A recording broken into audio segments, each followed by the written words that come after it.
अस्सलाम वालेकुम दोस्तों, गुलजार ट्यूब में खुश आमदीद। दोस्तों, हम फिर से आपकी खिदमत में हाजिर हैं एक नए टॉपिक के साथ। उम्मीद है कि आप सब खैर खैरियत से होंगे।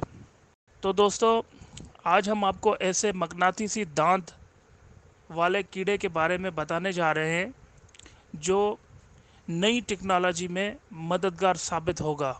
जी हाँ, इस कीड़े का नाम है गम्बोट काइटन, जो कि तमाम जानदारों से सबसे ज़्यादा मजबूत दांत रखने वाला कीड़ा है। ये समंदर में पाया जाने वाला एक मुदफ़ा ऐसे दांत रखता है जो मकनातीसी मादे पर मुश्तमिल है, और उसे देखकर माहिरीन अगली नस्ल के लिए सख्त तरीन मटीरियल और तवानाई के लिए नैनो स्केल अशिया बना सकेंगे, जिसकी इब्तदाई तहकीक शुरू हो गई है। गम्बोट काइटन नामे कीड़े का दांत तमाम जानदारों में से मजबूत होता है और मकनातीसी मादन मैग्नीटाइट पर मुश्तमिल होता है। अपने मजबूत दांतों की बदौलत ये जानवर समंदर से इल्जी खुरच खुरच के खाता है। उसे देखते हुए माहिरीन ने ख्याल ज़ाहिर किया है कि इसी से टूट फूट से महफूज रहने वाले औजार और तवानाई पैदा करने वाले नैनो पैमाने के मटीरियल भी बनाए जा सकते हैं। और हैरत की बात यह है कि मकनातीस ज़मीनी चट्टानों में पाया जाता है और इससे बहुत ही कम जानदारों में देखा गया है। इससे तजर्बा गाह में तैयार करने के मुतालिक भी कोई पेशरफ्त नहीं हुई।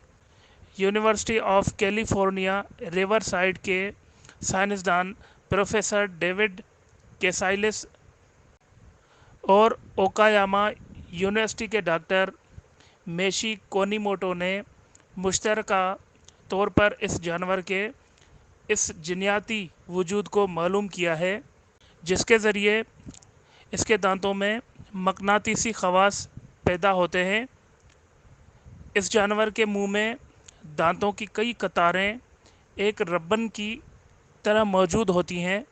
दांत की नोक मकनातीस पर मुश्तमिल होती है और नीचे इसकी जड़ होती है। जैसे ही दांत में टूट फूट होती है तो नया दांत बनना शुरू हो जाता है। किसी ख़ास जीन के बजाय साइंसदानों ने इस जानवर के दांतों में मौजूद वो तमाम आरएनए मालूम किए जो कोई ख़ास प्रोटीन या शय बनाते हैं। माहिरीन ने देखा कि दांत में फौलाद जमा करने और ख़ारिज करने वाले एक हिस्से में फेराटिन नामी प्रोटीन मौजूद है, जो दांतों की अफाइश में अहम किरदार अदा करता है। वीडियो देखने का बहुत शुक्रिया।